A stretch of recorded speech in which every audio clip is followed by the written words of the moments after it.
योगीराम सूरत कुमार, योगीराम सूरत कुमार, योगीराम सूरत कुमार जय गुरुराय. 1993 அக்டோபர் 3 முதலாக பகவானை திருவண்ணாமலை சன்னதி தெரு இல்லத்திலே தரிசிக்கிற வாய்ப்பு அடியனுக்கு முதலில் கிடைத்தது. நாம் இந்த விஷயத்தில் ஒன்றை யோசிக்க வேண்டும். அந்த தேதியில் தான் நாம் பகவானை முதலாக தரிசிக்கின்றோமா? நம்முடைய தொடர்பு அன்றுதான் துவங்குகிறதா? இந்த விஷயத்தை மிக நுட்பமாக நமக்கு பகவான் உணர்த்தி இருக்கின்றார். சிவகாசியினுடைய ஞானகிரி கணேசன் ஐயா அவர்கள் ஒரு முறை யோகியோடு பேசிக்கொண்டிருக்கும் போது பகவான் ஒரு கேள்வி கேட்டார் அவரிடம். Ganesha, when we met first, நாம் முதலாக என்று சந்தித்தோம் என்று கேட்டார். அவர் தயக்கமில்லாமல் 1974 என்கின்ற ஆண்டை குறிப்பிடுகின்றார். நோ அப்படின்னு பகவானிடமிருந்து ஒரு பதில் வருகிறது. ஒரு நிமிடம் கணேசன் ஐயா திகைத்து விடுகிறார். பிறகு அந்த தேதி மாதம் தெளிவாக குறிப்பிடுகின்றார். மீண்டும் பகவான் சொல்கிறார் நோ கணேஷா சொல்லிட்டு ஒரு பாஸ். அப்புறம் சுவாமி சொல்கிறார் again and again we are meeting.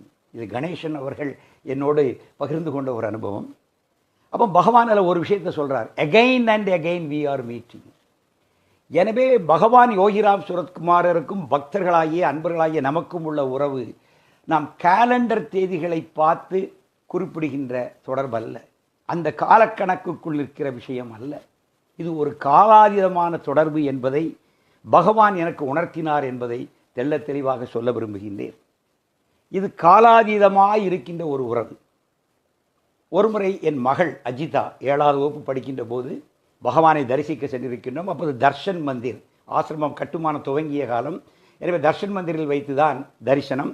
இடையில் ஒரு சின்ன இடைவெளி நேரம் பகவான் வெளியே வருகிறார். நாங்களெல்லாம் வெளியே காத்து கொண்டு இருக்கிறோம். நேர என்னுடைய மகள் அப்போ இருக்கிறார். அவள் உயரத்துக்கு பகவான் அப்படி உட்காருகிறார். உட்கார்ந்து கொண்டு அவள் முகத்தை பார்த்து இந்த பிச்சைக்காரரை உங்களுக்கு தெரியுதா அப்படின்னு என்று அதிரடியாக கேட்கிறார். என் மகள் ஒரு 7வது வகுப்பு 6வது முடித்து 7வது படிக்கிற சின்ன பெண். 2 பேரும் ஒருவரை ஒருவர் கண்ணோடு கண் நோக்குகிறார்கள். அப்படிங்க மிக அருகில் நானும் செல்லமாக மிக ஆச்சரியத்தோடு பார்த்து கொண்டிருக்கிறோம். ஒரு விஷயம் தெரியும், பகவானுடைய விழிகளை நேருக்கு நேர் சந்திக்கின்ற தைரியம் யாருக்கும் கிடையாது. சந்தித்து பார்த்தவர்களுக்கு தெரியும். அந்த பகவானுடைய இந்த தீட்சணிய மிக்க விழி பார்வையை நம் விழி பார்வையால் நேரில் சந்தித்து கொள்ள முடியாது. அந்த அளவில் இட் ஸோ பவர்ஃபுல். ஆனால் இந்த 2 குழந்தைகள், இது தெய்வ குழந்தை, இது குழந்தை. 2 குழந்தைகளும் ஒன்றை ஒன்று சில நொடி பொழுதுகள் ஒருவரை ஒருவர் ஊடுருவி பார்க்கின்றார்கள். இந்த பிச்சைக்காரரை உங்களுக்கு தெரிகிறதா? பகவான் போட்ட கேள்வி. அது ஒரு ஆள். 2 பேரும் இந்த ஜென்மமாக ஊடுருவி பார்க்கின்ற பார்வை. அந்த குழந்தைக்கு அவர் உணர்த்துகின்றார், அருகில் இருக்கிற எங்களுக்கும் அதை உணர்த்துகின்றார். இவர் சாமின்னு சொன்னா, சாமியா இல்லை பிச்சைக்காரன் பிச்சைக்காரன் பிச்சைக்காரன் அப்படி சொல்லி பகவான் ஒரு வெடி சிரிப்பு சிரிச்சுட்டு அப்படி ஆனந்தமாக நடனமாடிக்கொண்டு தர்ஷன் மந்திருக்குள்ளே சென்று விட்டார். இது அடியனுக்கு கிடைத்த முதல் அனுபவம். அப்பவே எனக்குள்ள அந்த தாட் ப்ரொவோக் ஆகுது. நாம் இப்போதுதான் சந்திக்கிறோமா? யுகயுகமாக சந்தித்து கொண்டிருக்கிறோம், திரும்பவும் சந்தித்து கொண்டிருக்கிறோம் என்பதுதான் உண்மை. அதை பகவான் ஞானகிரி கணேசனிடம் வெளிப்படையாகவே பேசியிருக்கின்றார். என் மகள் சிறு குழந்தை அஜிதாவை ஊடுருவி பார்த்து ஒருவரை ஒருவர் பார்க்கின்ற பொழுது எங்கள் உள்ளத்திலே இந்த ஆழத்தை ஏற்படுத்திய அனுபவத்தை பகவான் ஆரம்பத்திலேயே தந்திருக்கின்றார். எனவே பகவானுடைய பக்தர்களாகிய நாம் ஒன்றை புரிந்து கொள்ள வேண்டும். நமக்கும் பகவானுக்குமான உறவு இந்த ஜென்மாவில் முடிவானது அல்ல. இது ஜென்மமாக காலாதீதமாக நமக்கும் பகவானுக்கு இடையே ஒரு தொடர்பு இருக்கிறது. இற்றைக்கும் 7 பிறவிக்கும் உற்றோமேயாம் உமக்கேயாம் ஆட்செய்வோம் மற்றனம் காமங்கள் மாற்றேலோர் எம்பாவா என நம் ஆண்டாள் பாடியது போல இற்றைக்கும் 7 பிறவிக்கும் இந்த உறவு தொடரும். இது நேற்று இன்று நாளை என்கின்ற காலக்கணக்கை எல்லாம் மீறி காலாதீதமாக குருவுக்கும் நமக்குமான உறவு என்பது காலத்தை கடந்து தொடர்கின்ற ஒரு உறவு. எனவே இந்த ஜென்மத்தில் பகவானை இந்த தேதியில் சந்தித்தேன் என்று சொல்வது சற்று சிறுபிள்ளைத்தனமானது தான். அதற்கு இன்னும் ஆழ்ந்த பொருள் உண்டு. 93 என்பது ஒரு காலக்கணக்கு, அவ்வளவுதான். ஆனால் அதற்கு முன்பே அந்த உறவுகள் அரும்புகின்றன. இந்த இடத்தில் ஒன்றை சொல்ல விரும்புகிறேன். நான் பிறந்த வருடம் 1959. பகவான் திருவண்ணாமலையை சென்று சேர்ந்த வருடம் 1959. என்னுடைய அன்னையை நான் ஒருமுறை பேட்டி கண்டபோது, அதாவது பகவானை தரிசிப்பதற்கெல்லாம் முன்பு ஒரு படைப்பாளி எழுத்தாளன் என்கின்ற முறையில் என் அன்னையை நான் ஒரு ஆரம்ப காலத்தில் பேட்டி காண்கின்ற பொழுது, நான் உன் வயிற்றில் இருக்கும்போது உன்னுடைய அனுபவங்கள் என்ன சொல்லி என் அம்மாவை பேட்டி கண்டேன். அப்போ எங்கள் அம்மா சொன்னான், அப்போ நான் பகவான் எல்லாம் தரிசிச்சதில்லை. அதுதான் பல ஆண்டுகளுக்கு முன்னாடி 7 மாத கர்ப்பிணியாக நீ என் வயிற்றில் இருந்தாய். அப்போ நம்ம வீட்டுக்கு ஒரு வடக்கத்தி சாமி வந்தாருன்னு சொன்னாங்க. எங்கள் ஊர் குமரி மாவட்டத்தில் இருக்கின்ற ஆரல்வாய்மொழி, திருவனந்தபுரத்திலிருந்து ஆரல்வாய்மொழி வரை சர்சிபி ராமசாமி ஐயர் போட்ட அழகான சிமெண்ட் ரோடு உண்டு. அந்த சாலையை பற்றி யோகிராம் சரத்குமார் ஓம் பிரகாஷ் அம்மாவிடம் குறிப்பிட்டிருக்கின்றார். From Trivandrum to Kanyakumari, this beggar come by walk, the beautiful road and the beautiful curves, still this beggar remember என்று ஒருமுறை ஓம் பிரகாஷ் அம்மாவோடு குமாரகோவில் ஸ்ரீ ராம்ஜி ஆசிரம மாதாஜியோடு உரையாடும் போது பகவானை குறிப்பிட்டிருக்கிறார். அது ஒரு அழகிய சாலையும் கூட. திருவனந்தபுரம் டு கன்னியாகுமரி வருகின்ற அந்த சாலை வளைந்து நெளிந்து மிக அழகாக இருக்கும். அந்த சாலை முடிகின்ற ஊர் தான் என்னுடைய ஊர் ஆரல்வாய்மொழி. எனவே பகவான் அதன் வழியாக நான் நடந்து வந்தேன் என்கின்ற உண்மையை வெளிப்படுத்தி இருக்கின்றார். என்னுடைய அன்னை சொல்கிறாள் 1958 அதே அக்டோபர் 3 இருக்க வேண்டும். ஏன்னா 7 மாதம் சொல்லும்போது அக்டோபர் மாதம். அப்போ எங்கள் அம்மா வீட்டில் இருக்கும்போது ஒரு நாள் ஒரு பிச்சைக்காரங்க வர்றாங்க. அப்போ எங்களுடைய குடும்ப பாரம்பரியப்படி ஒரு சிவனடியார் வந்தால் நடையை விட்டு கீழே இறங்கி ஒரு தட்டில் அரிசி வைத்து அவர்களுக்கு கொடுப்பார்கள். இது அவருடைய பண்பாடு. சிவனடியார்கள் வந்தால் தட்டில் வைத்து அரிசியைத்தான் கொடுப்பார்கள். அவருடைய திருவோடு பிச்சையாக ஏற்றுக்கொள்வார்கள். அப்படி அரிசியை தட்டில் வைத்து என்னுடைய அம்மா 7 வயது கர்ப்பிணியான என் அம்மா வழங்க சென்றபோது அவர் அதை வாங்காமல் உன் மடியை காட்டுங்கிற மாதிரி செய்கை காட்டியிருக்கின்றார். உடனே இவள் கர்ப்பிணி பெண் அந்த மடியை இப்படி எடுத்து காட்டியிருக்காங்க. அவர் தன் பைக்குள் இருந்து 3 முறை பிச்சிப்பூ என்று சொல்ல, எங்கள் பகுதியில் பிச்சிப்பூ என்ற அருமையான வாசம் வெள்ளை வெளையரண்டு இருக்கும். அந்த தோவாழை என்கின்ற இடங்களில் நன்றாக விளையும். அந்த பிச்சிப்பூவை 3 முறை அள்ளி என் அம்மாவுடைய மடியில் போட்டிருக்கிறார். நான் அம்மாவின் வயிற்றில் இருக்கிறேன், மடியில் 3 முறை அள்ளி போட்டிருக்கிறார். எங்கள் அம்மா சொன்னா, இப்படி ஒரு பிச்சிப்பூ வாசம் நான் எங்கேயுமே பார்த்ததில்லை. நம்ம பக்கத்தில் தோவாழை இருக்குது, அந்த பிச்சிப்பூ வாசம்லாம் தோற்று போச்சு. அப்படி ஒரு தெய்வீகமான வாசம் அதை போட்டார். அப்புறம் நான் அரிசி கொடுக்க போனேன். என்னை ஹிந்தியில் ஏதோ வாழ்த்தி விட்டு அப்படியே வாங்கி விட்டு போய்விட்டார். இது நீ என் வயிற்றில் இருக்கும்போது நடந்த ஒரு விஷயம்.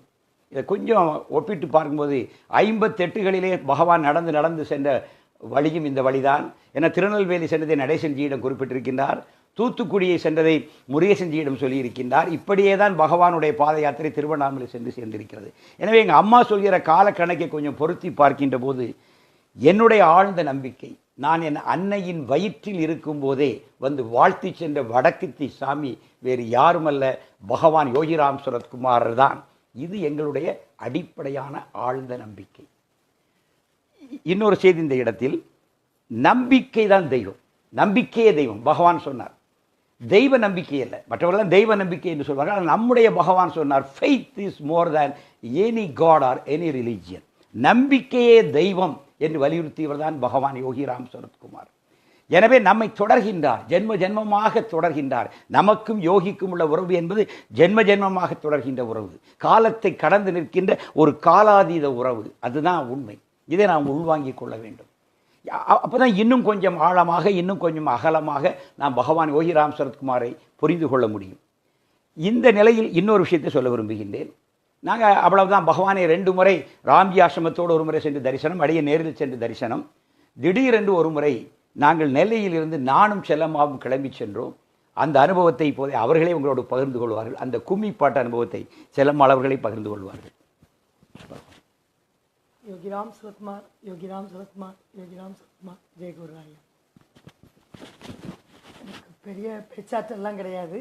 ஆனாலும் பகவானை பற்றிய அனுபவங்களை சொல்லும்போது தானாக அது இன்றைக்கும் எப்போதுமே நமக்கு மனசில் இன்று நடந்தது போல் மனசில் எப்பவும் நிற்கக்கூடிய விஷயம். அதே மாதிரி இந்த நம்பிக்கைங்கிற விஷயம். கும்மி பாட்டு நாங்கள் ஒரு 94, 95 இருக்கும்னு நினைக்கிறேன். 94 94 நாங்கள் 2 பேருமே இதில் பிஎஸ்என்எல் அலுவலகத்தில் 2 பேரும் வேலை பார்க்குறோம். 2 பேரும் வெவ்வேறு ஆஃபீஸு. இவர் சாயங்காலம் ஆஃபீஸ் முடிஞ்சு கொஞ்சம் சீக்கிரம் வந்துடுவார். நான் கொஞ்சம் தள்ளி உள்ள ஆஃபீஸுங்கனால லேட்டாக வந்துடுவேன். வந்த உடனே இவருக்கு காஃபி கொண்டுட்டு போகிறேன். ஆக்சுவலாக அது வந்து ஒரு செகண்ட் சாட்டர்டேக்கு முன்னால் உள்ள ஃப்ரைடே. எங்களுக்கு second Saturday Sunday leave, Monday அந்த தடவை August 15 ஏதோ 3 நாள் தொடர்ந்து லீவ் வருது. அந்த ஈவினிங் ஆஃபீஸ் விட்டு வந்து அவருக்கு காஃபி கொடுக்கும்போது அவர் வந்து என்கிட்ட சொல்கிறாரு, நீ இன்றைக்கி வந்து நம்ம நாளைக்கு 2 பேரும் இன்னைக்கு திருவண்ணாமலை போகிறோம் அப்படின்னு. எனக்கு திடீர்னு திருவண்ணாமலைன்னு சொல்லும்போது கொஞ்சம் ஒரு ஷாக்காக இருந்தது. இப்போ திடீர்னு திருவண்ணாமலை போகணுங்கிறீங்களா என்னென்னா, இன்னைக்கு குருவையா ரெட்டியார் வந்து எனக்கு ஃபோன் பண்ணி சொன்னார், ஆஃபீஸில் கூப்பிட்டு நீ இன்னைக்கு திருவண்ணாமலை போயிட்டு வான்னு சொன்னார். சரி போகிறேன் சாமின்னு சொன்னேன் அவருக்கு. அவர் நீ மட்டும் போகக்கூடாது, செல்லம்மாவையும் கூட்டிகிட்டு போகணுன்னு சொன்னார், அதனால் நீயும் வர்ற அப்படின்னு. எல்லோரும் நடுத்தர வர்க்கம் தான். 15ஆம் தேதி வந்து போகணுன்னா இன்றைக்கி திருவண்ணாமலை 2 பேர் போயிட்டு வரனா குறைந்தது 500ரூபாலேருந்து 1000 வேணும் அப்போதைய காலகட்டத்துக்கு.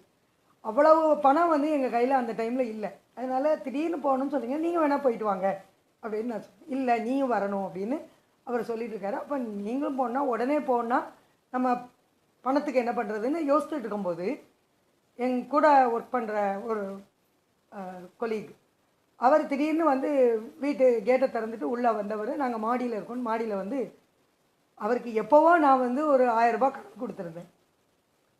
அந்த 1000 ரூபாயை அவர் அன்னைக்கு திருப்பி தரார். 5 மணி வரைக்கும் அலுவலகத்தில் என் கூட தான் இருந்திருக்காரு. அப்போல்லாம் அவருக்கு பணம் கிடைக்கலையா இல்லை கொடுக்க மறந்துட்டாரா தெரியாது.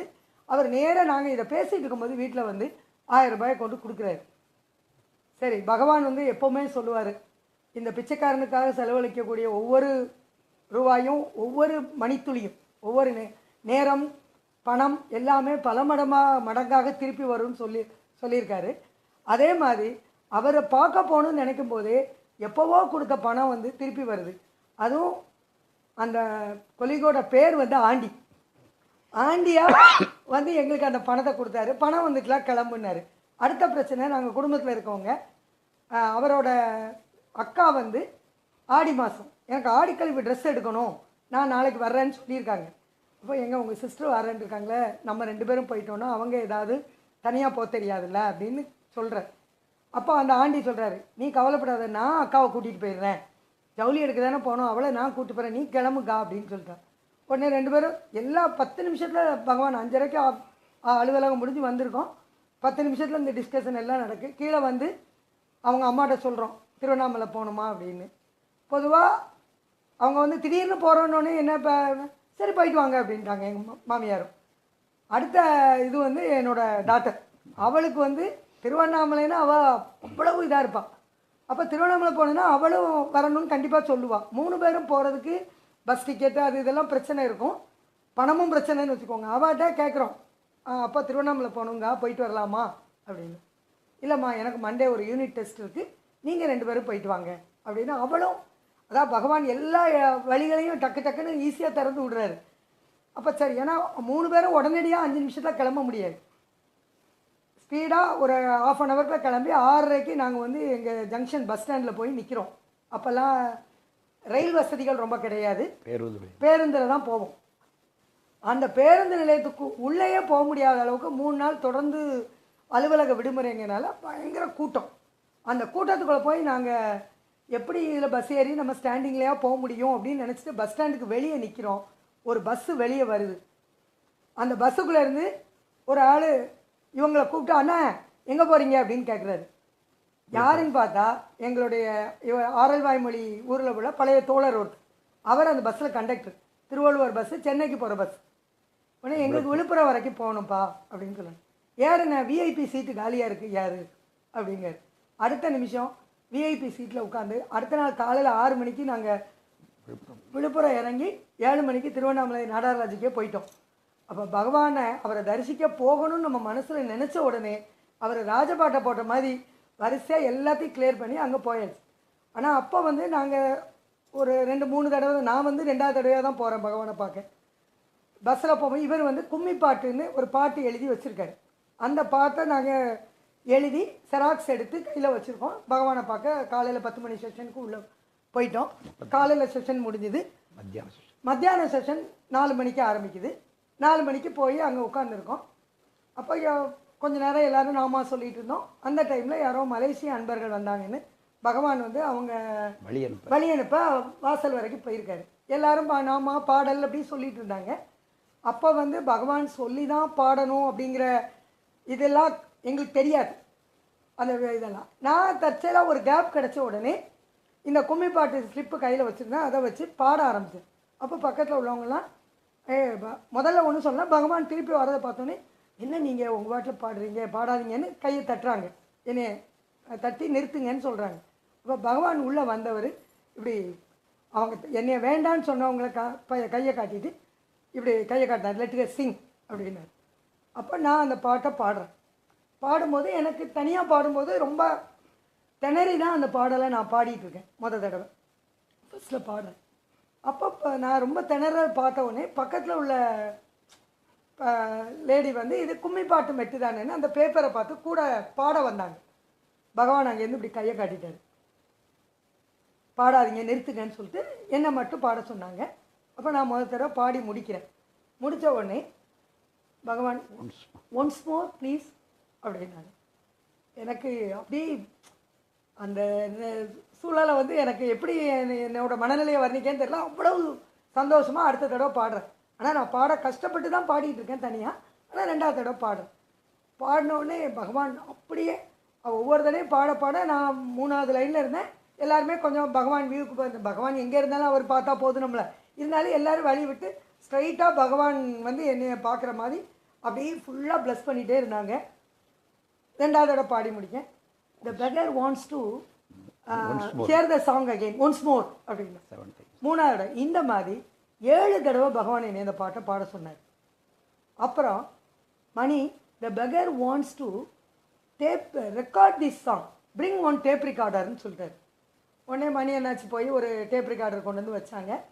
அதில் வந்து ப்ளீஸ் சிங் த சாங் அப்படின்னு சொல்லி அடுத்த முறை பாடி அதை tell your name and address, tell your name and address first. நான் பாட ஆரம்பிக்கேன், tell your name and address ஃபர்ஸ்ட்னாரு. அப்போ நாங்கள் வாடகை வீட்டில் தான் இருந்தோம். அந்த வாடகை வீட்டு அட்ரஸை சொல்லி பகவான் அதுக்கப்புறம் லைட் யூசிங் நவ் அப்படின்னு பாடினோடனே பாடி முடித்த உடனே அந்த பெர்ஃபெக்ஷன் தான் அது. The beggar wants to verify whether it is correctly recorded or not அப்படின்னு சொல்லிட்டு திருப்பி அதை ரீவைண்ட் பண்ணி ஒரு தடவை போட்டு பார்த்து அதுக்கப்புறம் ஃபுல்லாக உண்மையிலே அந்த 7 தடவை நான் பாடல் பாடும்போதும் பகவானோட பிளெஸ்ஸிங் வந்து அந்த அளவுக்கு எனக்கு கிடச்சிது. அது எல்லாம் முடிஞ்சு செஷன் முடிஞ்சு அன்றைக்கி கொஞ்சம் லேட்டாக கூட ஆகிடுச்சு. செஷன் முடிஞ்சு எல்லோரும் போயாச்சு. நாங்கள் வெளியே வாரோம். அப்போ ஒரு பெரியவர் வந்து என்கிட்ட ஏம்மா உனக்கு ஏதாவது, நாங்கள் 2 பேரும் நிற்கிறோம், உனக்கு ஏதாவது நோய் உண்டாமா அப்படின்னு கேட்டார். ஆமாங்க, எனக்கு வந்து கொஞ்சம் மூச்சு விடுறதுல ஒரு சிரமம் உண்டு.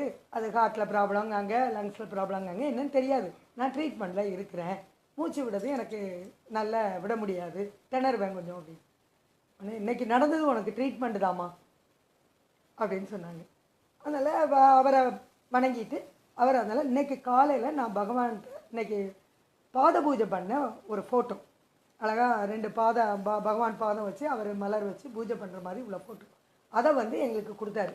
இது நான் பாத பூஜை பண்ண ஃபோட்டோமா, இதை நீங்கள் வச்சுக்கோங்க அப்படின்னு சொல்லி எங்கிட்ட கொடுத்தாரு. 2 பேரும் அவரை வணங்கிட்டு நாங்கள் அதனால் வெளியே வரோம். அப்போது நிறைய பேர் அங்கே எல்லாருமே வெளியே வந்து நிற்கிறவங்க, உங்களுக்கு இப்போ ஃபோட்டோ கொடுத்தாரு, அவர் யாருன்னு உங்களுக்கு தெரியுமா அப்படின்னு கேட்டாங்க. தெரியாதுங்க, யாரோ பெரியவங்க எங்களுக்கு கொடுத்தாங்க, அவர் எனக்கு நோயை தீர்க்கிறதுக்கு தான் பகவான் இன்னைக்கு ட்ரீட்மெண்ட் கொடுத்தாருன்னு சொன்னாங்க. அதனால் சந்தோஷமாக நாங்கள் வணங்கிட்டு வரோங்க. அவர் தான் ஐயா ஜஸ்டிஸ் அருணாசன் ஐயா அப்படின்னு சொன்னாங்க. அப்போது அதுவும் எங்களுக்கு பெரிய பாக்கியமாக நினச்சோம். ஏன்னா எங்களுக்கு யாருன்னே தெரியாது. நாங்கள் அப்போ ஆசிரமத்துக்கும் புதுசு, எல்லாருக்கும் புதுசு தெரியாது. அதை வாங்கிட்டு நாங்கள் வணங்கிட்டு வந்துட்டோம். அடுத்த நாள் காலையில் போய் உட்கார்ந்தோடனே சாமி வந்து 10 மணி செஷன்லேயே கும்மி பாட்டு செல்லம்மா கொஞ்சம் அந்த பாட்டு பாடுங்கோ அப்படின்னு சொல்லி அடுத்த நாளும் நாங்கள் இருக்க வரைக்கும் திரும்ப திரும்ப திரும்ப பகவான் வந்து அந்த பாடலை கேட்டுக்கிட்டே பாட சொல்லி கேட்டுக்கிட்டே இருந்தார். அது எங்களுக்கு கிடைச்ச பெரிய பாக்கியம் அப்படின்னு நினைக்கிறோம். அது வந்து எனக்கு இன்னைக்கு வரைக்கும் பகவான் ப்ளஸ் பண்ணதும் பகவான் எங்களை இது பண்ணதும் அப்படியே கண்ணு முன்னால் நிற்கிது. அந்த பரவசத்தில் தான் இன்னும் இருக்கும். ஏன்னா எங்கள் வாழ்க்கையில் ஒவ்வொரு அடி எடுத்து வைக்கும் போதும் பகவானோட அருளோடு தான் நாங்கள் எடுத்து வைக்கணும். இன்றைக்கும் முழு நம்பிக்கையோடு நாங்கள் எங்கள் வாழ்க்கையை நடத்திக்கிட்டு இருக்கிறோம். இந்த இடத்துல ஒரு விஷயம், நாங்கள் எந்த நோய் பற்றியும் பகவான்கிட்ட சொல்லவே இல்லை. சிலமாக்கு அப்போ ஒரு மூச்சு திணறல் உண்டு. இப்போ முதல் 2 பாடல் பாடும்போதே அவள் திணறா. ஆனால் பகவான் 5, 6, 7ஆம் முறை ஒன்ஸ் மோர் கிட்ட 7ஆம் முறை பாடும்போது அவள் ஃப்ரீ ஆகிட்டான். அதை வந்து ஜஸ்டிஸ் அருணாசலையா அப்போ யாருன்னு தெரியும். அவங்க வந்து இப்போ நடந்து உனக்கு ட்ரீட்மெண்ட் சொல்லும்போது தான் நாங்களே புரிகிறோம். 7 முறை இவளை பாட வைத்து இவளுடைய மூச்சு திணறுகின்ற அந்த அம்சத்தை பகவான் ஒழுங்குபடுத்தி விட்டார். இன்றைக்கு வரை செல்லம்மா தொடர்ந்து பாடிக்கொண்டிருக்கிறார்கள். அப்போது நம்மளுடைய பிரச்சனை என்னங்கிறதே பகவான்கிட்ட சொல்ல முந்தியே பகவான் நம்ம பிரச்சனையை உணர்ந்து சொல்லாமலே நம்முடைய பிரச்சனைகளை தீர்த்த ஒரு அனுபவம் எங்களுக்கு திருவண்ணாமலை. அன்றைக்கி நாங்கள் ரொம்ப புதிது. நான் 4வது முறை பார்க்க வருகிறேன் பகவானை தரிசிக்க. இப்போ ராம்ஜி ஆசிரமத்தில் வரும்போது இது 2வது முறை, அவ்வளோதான். அப்போ நாங்கள் மிக புதியவர்கள், ஆசிரமத்துக்கு மிக புதியவர்கள். பலரும் எங்களை சூழ்ந்து கேட்டாங்க, இங்கே யாருன்னு. நாங்கள் குமாரகோவில் ராம்ஜி ஆசிரமத்துக்கு வேண்டியவங்க, அங்கே அடிக்கடி போவோம் அப்படின்னு சொன்ன ஒரு சின்ன அறிமுகம் தான் எங்களுக்கு இருந்தது. அந்த அளவிற்கு முன்பின் தெரியாத எங்கள் மீது அன்பை பொழிந்தது இன்று வரை நாங்கள் மறக்க மாட்டோம். இன்று வரை செல்லமா அந்த மூச்சு திணறல் நோய் இல்லாமல் இன்று வரை பகவானுடைய பாடல்களையும் நாமாவளியையும் பாடிக்கொண்டிருக்கிறார்கள் என்றால் அது நிச்சயமாக பகவான் யோகிராம் சரத்குமார் கேட்காமலே எங்களுக்கு செய்த ஒரு கருணை என்பதை மறக்க மாட்டோம். அதே நேரத்தில் இன்னொரு விஷயம் இருக்குது. சுவாமி நம்ம இது மாதிரிப்பட்ட நோய்களை நீக்குவதற்காக மட்டும் அவர் ஒரு ஞானி போகிற போக்கில் நம்முடைய கஷ்டங்களை அப்படி தள்ளிவிட்டுட்டு போவாங்க. அவர் இதற்கும் மேலாக நம்முடைய உடல் நோய் மட்டுமல்ல, உள்ள நோயை மாற்ற வந்தவர், பிறவி பிணியையுமே மாற்ற வந்தவர் தான் பகவான் யோகிராம் சரத்குமார். நம்மளை அடுத்த லெவலுக்கு எலிவேட் பண்ணுறாரு. முதல் லெவலில் உடம்பில் இருக்கிற நோய்கள் இதுகளை மாற்றி காட்டுறாரு. இது அவர் மீது நமக்கு ஒரு நம்பிக்கை வருவதற்கு, அவர் அருகில் நாம் நெருங்குவதற்கு இதெல்லாம் துவக்க புள்ளிகள். ஆனால் தொடர்கின்ற புள்ளிகள் என்ன என்று பார்த்தால் நம்ம இருந்து அடுத்த லெவலுக்கு பகவான் கொண்டு போகிறார். Today one problem, tomorrow another problem என்று பகவானே சொல்லியிருக்கிறார். இன்று ஒரு பிரச்சனை, நாளை ஒரு பிரச்சனை. வாழ்க்கைங்கிறது தொடர்ந்து வந்து கொண்டே இருக்கும். எனவே இதில் நின்று விடாமல் இதை கடந்து யோகியை நெருங்குகிற விஷயத்தையும் பகவான் நமக்கு சொல்லி தந்திருக்கின்றார். 2வது, இல்லற வாழ்க்கையை நாம் தொடர்வதை பகவான் ரொம்ப வலியுறுத்தி இருக்கிறார். நான் சில நேரங்களில் செல்லம்மா விட்டுட்டு ஜோல்னா பேக்கை போட்டுட்டு பகவானை பார்க்க தனியாக போயிருப்பேன். அப்படி போய் உட்காரும்போது பகவான் கேட்குற முதல் கேள்வி, how is Chellammal? First question. நான் பகவான் கிட்ட போயாச்சுன்னா நான் வாழ்வே மாயம் இதெல்லாம் இல்லை, நம்ம சுட்டு ஒரு ஒரு ஒரு மாதிரி ஏகாந்த மனநிலையோடு பேசினா ஹவ் இஸ் செல்லம்மான்னு கேட்பாங்க. எப்போதெல்லாம் செல்லம்மாவும் நானும் இணைந்து சென்று பகவானை தரிசித்தோமோ அப்போ பகவான் பிளஸ் பண்ண அழகே தனி. எனவே கிரகஸ்தர்களை அவர்கள் இல்லற வாழ்க்கையில் இருந்து அந்த இல்லறத்தை நல்லறமாக நடத்த வேண்டும் என்பதை மிகவும் வலியுறுத்தியவர் தான் Bhagavan Yogiram Saratkumar. Stay where you R.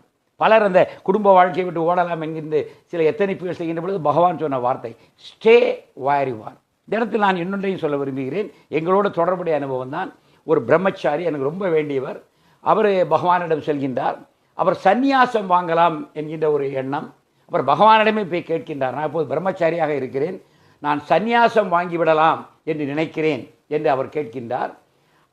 அப்போ பகவான் சொல்கிறார், it is so difficult, you need not, only very few people have succeeded in it அப்படின்னு அவர் வலியுறுத்துகிறார். மிக சிலரே வெற்றி பெற்றிருக்கிறார்கள். இது ஸோ டிஃபிகல்ட் சொல்லிட்டு பகவான் 3 பேர் பெயரை கொடுக்கிறார். பீஷ்மாச்சாரியா, ஆஞ்சநேயா, சுவாமி விவேகானந்தர். இந்த 3 தான் சொன்னாங்க. Only such people have succeeded, you need not. ஒரு பிரம்மச்சாரி நான் சன்னியாசம் வாங்கணும்னு சொல்லும்போது பகவான் அதை ரொம்ப ஆதரிக்கவில்லை என்பதை அடியேன் அறிவேன். ஏன்னா அந்த பிரம்மச்சாரியே என்னோடு பகிர்ந்து கொண்ட ஒரு விஷயம். பகவான் அவரவருக்கு விதிக்கப்பட்ட வாழ்க்கையில் தொடர்ந்து நடக்க வேண்டும் என்பதை மிக அழகாக வலியுறுத்தி வந்தார். அதிலும் குறிப்பாக தம்பதியராக நாம் வரும்போது பகவானுக்கு ரொம்ப சந்தோஷமாக இருக்கும். ஏன் நம்முடைய ஞானகிரி கணேசன் ஐயா கூட பானுமதி சமேத ஞானகிரி கணேசனே சொல்லியிருக்கின்றார், வாழ்த்தி இருக்கின்றார். சாமி எப்போதுமே கணவன் மனைவியாக இருவராக வர வேண்டும். அவர்கள் அப்படி குடும்பமாக ஆசீர்வதிப்பதுதான் பகவானுடைய அழகு. தொடர்ந்து அந்த இல்லற வாழ்க்கையை நோக்கி எங்களை நகர்த்தினார். ஒருவர் புரிந்து கொண்டு இல்லறத்தை நல்லறமாக நடத்துகின்ற பாதையை நோக்கி நகர்த்தினார் பகவான் யோகிராம் சரத்குமார் என்பது மிக மிக மிக உண்மை. ஒரு முறை நான் ஓம் பிரகாஷ் யோகினி அம்மாவோடு நான் ஸ்ரீ ராம்ஜி ஆசிரம குமாரகோவிலோடு தொடர்பில் இருந்தவன். அடிக்கடி அம்மா பகவானை தரிசிக்க செல்லும்போது உடன் செல்கின்ற பாக்கியம் எனக்கு கிடைத்தது. வருடம் ஒரு முறை ஒரு புண்ணிய யாத்திரை நடத்துவோம். அந்த யாத்திரையின் போது முதல் நாள் திருவண்ணாமலை செல்வோம், பகவானோடு இருப்போம், பகவானுடைய ஆசைகளை பெற்று தான் யாத்திரை செல்வோம். அப்படி நான் ஒரு முறை மாதாஜி ஓம் பிரகாஷ் யோகினியோடு நான் பகவானை தரிசிக்க சென்று அருகில் இருந்தபோது பகவான் மாதாஜியிடம் கேட்கிறார், ஹவு செல்லம்மாள் வில் அசிஸ்ட் விசிறி சங்கர் இன் ரைட்டிங் போயம்ஸ். இது என்னிடம் கேட்க வேண்டிய கேள்வியை மாதாஜியிடம் கேட்டார்கள். அதனால மாதாஜி சொன்னார்கள், ஹீ ரைட்ஸ் சி சிங்ஸ் அப்படின்னு சொன்னாங்க. உடனே சுவாமி அந்த வார்த்தை அப்படியே he rights and C Singh, அது ஒரு 3 முறை ஒரு கவிதை போல, he rights and C Singh அப்படி சொல்லி என்னை அப்படி க்ளோஸாக பார்ப்பாங்க ஒரு பார்வை. அகெயின் 3ஆவது முறை he rights and C Singh அப்படியே முகத்தை பார்த்துருந்தாரு. அந்த க்ஷணத்தில் ஒரு கவிஞனாகி எனக்கு பகவான் ஒரு விஷயத்தை ரொம்ப அழகாக உணர்த்தினார். ஒரு கணவனும் மனைவியும் எப்படி இருக்க வேண்டும்? இயலும் இசையுமாக, ஒரு கவிதையும் ஒரு பாடலுமாக, ஒரு ஒரு சிம்பொனி, ஒரு அப்படிப்பட்ட ஒரு ஹார்மோனியஸ் லிவிங் வேணும். எனவே மனைவியோடு எப்படி வாழ வேண்டும் என்பதை எனக்கு கற்றுத்தந்தவர் குரு. நான் வெளிப்படையாக சொல்கிறேன். அதற்கு அப்புறம் நான் செல்லம்மாளை பார்த்த பார்வையே வேறு. செல்லம்மா எனக்கு ரொம்ப அழகாக தெரிஞ்சாங்க. அப்போ ஒரு குரு தன்னுடைய சீடனுக்கு எப்படி வாழ வேண்டும் மனைவியோடு என்பதை அழகாக சொல்லித் தருகிறார். உண்மையிலே அது ஒரு அற்புதமான விஷயம். ஒரு கணவன் மனைவி இல்லற வாழ்க்கையில் எப்படி இருக்க வேண்டும் என்றால் இயலும் இசையுமாக, கவிதையும் பாடலுமாக, பாடலும் பாடல் பொருளுமாக இருக்க வேண்டும் என சொல்லி அந்த கணவன் மனைவிகளை இணைத்து வைக்கின்ற பணியை பகவான் ரொம்ப சொல்லி நம்முடைய வாழ்க்கையை இன்னும் அழகுபடுத்துகிற, அந்யோன்யப்படுத்துகிற ஒரு தன்மையை தந்தார் என்பது மிக மிக உண்மை. எத்தனையோ கணவன் மனைவிக்கிடையே மனச்சிக்கலோடு வந்த போதெல்லாம் துளசி பூஜை பண்ணுமா என்று சொல்லி துளசி பூஜை செய்ய வைத்து எத்தனையோ மனதளவில் பிரிந்திருந்த ஜோடிகளை எல்லாம் இணைத்ததை நாம் பல இடங்களில் கேட்டிருக்கின்றோம். அந்த அளவிற்கு பகவான் யோகிராம் சுரத்குமார் எப்போதுமே இல்லற வாழ்க்கையை நல்லறமாக்குகின்ற பாதையில் தான் நம்மளை தொடர்ந்து செலுத்தினார். இன்று வரை இன்றைக்கு கூட நாங்கள் 2 பேரும் பணி ஓய்வு, விருப்ப ஓய்வு வாங்கி கொண்டு இருவரும் இணைந்து பகவானுடைய நாமத்தை கொண்டு செல்வதிலும், பகவான் பஜனைகள் செய்வதிலும், பகவானை புதிய அன்பர்கள் இல்லங்களுக்கு கொண்டு செல்வதிலும் அதை ஒரு அழகாகவே தொடர்ந்து செய்து கொண்டிருக்கிறோம். அதே மாதிரி குடும்பமாக இணைந்து எங்களோடு இன்னும் பல இளம் குடும்பங்களையும் இணைத்து கொண்டு பகவான் பணியை தொடர்ந்து சென்று கொண்டிருக்கிறோம். எனவே இந்த வாழ்க்கை நெறியைத்தான் கணவன் மனைவியாக இணைந்து ஏய்ந்து அன்றாட வாழ்க்கையிலும் ஆன்மீக பாதையிலும் நாம் செல்ல வேண்டும் என்பதை திரும்ப திரும்ப நமக்கு அழகாக உணர்த்தியவர் தான் பகவான் யோகிராம் சரத்குமார். இன்று வரை எங்கள் வாழ்க்கையை இணைகோடுகளாக அழைத்து சென்று கொண்டிருப்பவர் நம்முடைய தந்தை பகவான் யோகிராம் சரத்குமார் என்பதை மிகுந்த அன்போடும் நன்றியோடும் பெருமிதத்தோடு உங்கள் மத்தியிலே சொல்ல விரும்புகின்றோம். அடுத்ததாக இன்னொரு அனுபவம். ஸ்ரீ ராம்ஜி ஆசிரமத்தை 89களிலே அம்மா உருவாக்குறாங்க. அந்த கட்டிடமெல்லாம் எழுகின்றது. அந்த ஆசிரமம் எழுந்து அதனுடைய ஓப்பனிங் செரிமனியெல்லாம் முடிந்தவுடன் அம்மா திருவண்ணாமலை செல்கிறார்கள். செல்கிற பொழுது ஒரு ராம்ஜி ஆசிரமத்துக்கு ஒரு ரொட்டீன், ஆசிரமத்தில் காலை 4 மணிக்கு எழுவது, திருப்பலி எழுச்சி பாடுவது, அப்படி காலை முதல் இரவு வரை ஒரு ஆசிரமத்தினுடைய ரொட்டீன்ஸை எழுதி இதை பகவானிடம் வாசித்து காட்டி அப்ரூவல் வாங்கணும் என்பதற்காக யோகிராம் சுவாமியின் அருகில் செல்கிறார்கள். உடனே சுவாமி இந்த விஷயங்கள்லாம் எப்படி ராம்ஜி ஆசிரமம் எப்படி ஓப்பனிங் ஆச்சு, யார் யார் வந்தாங்க, இந்த டீடைல்ஸ் ஃபுல்லாக கேட்குறாங்க. எல்லாம் கேட்டு முடிச்சோன்னே இந்த பேப்பரை கொடுக்குறாங்க. வாட் இஸ் திஸ் அப்படின்னு சுவாமி கேட்குறாங்க. ஆசிரம routines we have a proposal அப்படின்னு அம்மா சொல்கிறாங்க. ஒரு ப்ரப்போசல் இருக்குது, இதை பகவான் பார்த்து இதை அப்ரூவ் பண்ணால் நாங்கள் இதன்படி ஆசிரமத்தை நடத்துகிறோம். சாமி அந்த பேப்பர் அப்படி இதை அங்கே வைப்போம், அப்படி தள்ளி நகர்த்திட்டு நல்லா சாப்பிடுவோம், நல்லா நாம சொல்லுவோம், அவ்வளோதான். நல்லா சாப்பிடுவோம், நல்லா நாம சொல்லுவோம். ஒரு ஆசிரமத்தை வைத்து நடத்துகின்ற சன்னியாசி மாதாஜி ஓம் பிரகாஷ் யோகினிக்கு ஸ்ரீ ராம்ஜி ஆசிரமம் ஆரம்பித்த புதிதில் வரும்போது பகவான் காட்டிய வழியை நல்லா சாப்பிடுவோம், நல்லா நாமம் சொல்லுவோம், அவ்வளோதான். வாழ்க்கையை எவ்வளோ எளிதாக சொல்கிறார்.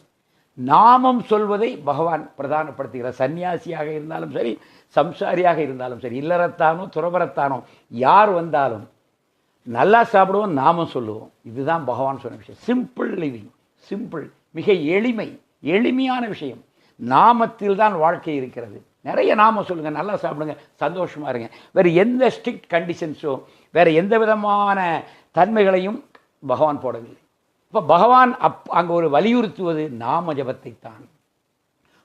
குடும்பமாக நாமம் சொல்லுங்கள் என நம்மை உற்சாகப்படுத்தினார் பகவான் யோகிராம் சரத்குமார் என்பது ஒரு உண்மை. அடுத்தால் போல ஒரு பிரம்மச்சாரி